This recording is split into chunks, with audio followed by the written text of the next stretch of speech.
Mesdames et Messieurs, Monsieur le Président, cher Frank-Walter Steinmeier, merci pour vos mots, leur profondeur et leur sincérité. Et merci ici de les avoir dits en français. Vous l'avez aussi exprimé dans le silence d'Oradour. Toute parole semble inutile, parce que la mémoire est visible et que le lieu est discours. Et ce village couleur de suie et de cendres, ces maisons aux embrasures dévorées comme sans paupières, tout porte le rappel des flammes, des détonations, des hurlements, de l'horreur brute. Derrière la vision de cauchemar, on peut encore deviner le village français de jadis, celui que vous avez demandé d'imaginer aux enfants, avec son maire, son instituteur, son coiffeur, son charron et ses commerçants, son fourmillement quotidien, l'odeur du pain frais, de la boulangerie et les enfants qui jouaient, et les cloches qui marquaient le temps. Mais les cloches se sont tues et le temps s'est arrêté pour jamais à 14 h un 10 juin. Il y a 80 ans, jour pour jour. L'heure où un détachement de la division d'Asreich a encerclé soudainement le village. Cette même unité SS qui, la veille, avait pendu 99 hommes au balcon de Tulle avant de déporter 149 autres. Elle forme un étau qui se resserre méthodiquement depuis la lisière du village, rabat hommes, femmes, enfants et vieillards sur la place du champ de foire. Ceux qui ne peuvent pas marcher sont abattus. Les hommes sont séparés des femmes et des enfants, poussés dans des granges dans lesquelles les SS installent des mitrailleuses pour les fusiller.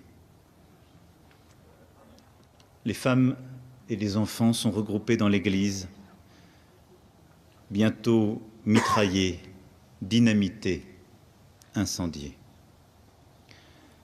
Le sacré bafoué doublement, outrageant la foi de ceux qui croient en Dieu comme la foi de ceux qui croient en l'homme. Les corps éliminés par le feu, jetés dans des charniers pour rendre leur identification impossible, pour prolonger la terreur par l'interdiction du deuil.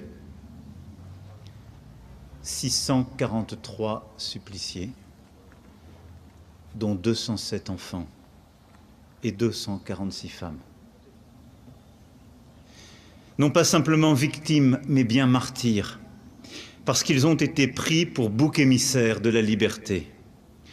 Martyrs, parce qu'Oradour avait accueilli par centaines les exilés, les réfugiés et les révoltés, républicains espagnols chassés par le franquisme, évacués alsaciens, expulsés mosellans, réfugiés du Nord et du Pas-de-Calais, de Montpellier et d'Avignon, juifs de la région parisienne, de Meurthe-et-Moselle ou de Bayonne ou de l'étranger, fuyant les persécutions. Oradour était devenue une petite France, avec ses racines et ses ramures, son ancrage et sa vocation à l'universalité. Les massacres d'Oradour sont de l'ordre de l'impensable, l'indicible, l'imprescriptible. Et les vers du poète Jean Tardieu résonnent. Oradour n'est plus qu'un cri, nom de la haine des hommes, nom de la honte des hommes. Il a fallu 10, 20, 50, 80 ans pour qu'Oradour, nom de la honte, devienne aussi nom de la mémoire et nom de la réconciliation. Que ce nom de la haine des hommes, nom de leur deuil, soit à nouveau prononcé avec des accents de paix. Et c'est bien avec ces accents que nous prononçons aujourd'hui ce nom d'Oradour. Et votre présence aujourd'hui à nos côtés, Monsieur le Président, votre présence fraternelle, nous parle de ce dialogue que nous avons renoué par-dessus les tempêtes, que nous ne cessons de faire vivre et que nous avons encore approfondi il y a 2 semaines ensemble en Allemagne.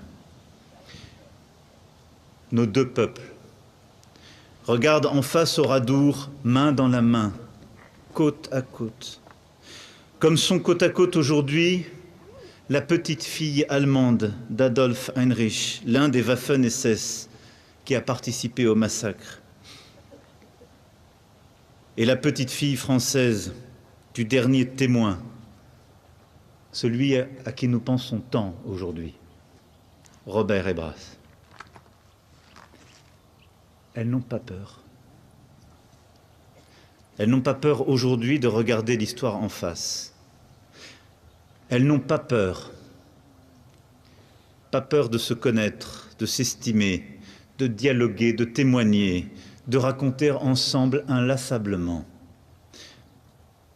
Et ce sont elles, aujourd'hui, qui nous tendent ce flambeau de la mémoire qu'elles ont repris. Et à leur suite, nous n'aurons pas peur d'aller de l'avant et de construire. Vous en avez parlé plus tôt ce matin, je le sais.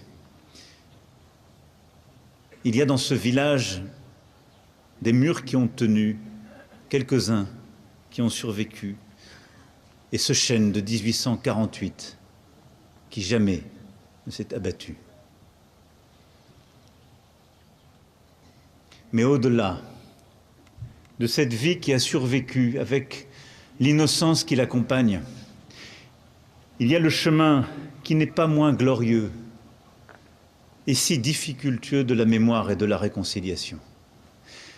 Il y a le chemin que Robert Hebras et plusieurs autres à ses côtés, que vos associations, que vous, Monsieur le maire, et nombre de vos prédécesseurs, et que tant d'entre vous, habitants d'aujourd'hui, avez mené. Celui de connaître et de ne pas oublier, et celui de nous réconcilier. Parce que dans cette réconciliation se tient l'amitié entre l'Allemagne et la France, et se tient notre Europe, projet si singulier, fou, de paix. Le pardon et la promesse, disait Hannah Arendt. Mais il n'y a dans ce projet rien d'évident, rien de spontané, rien de naturel.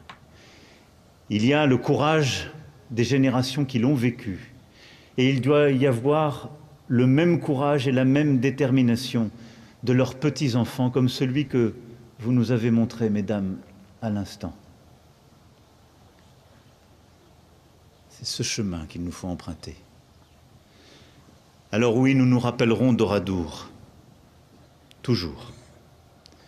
Parce que l'histoire jamais ne recommence, qu'elle soit choisie, qu'elle soit parfois subie.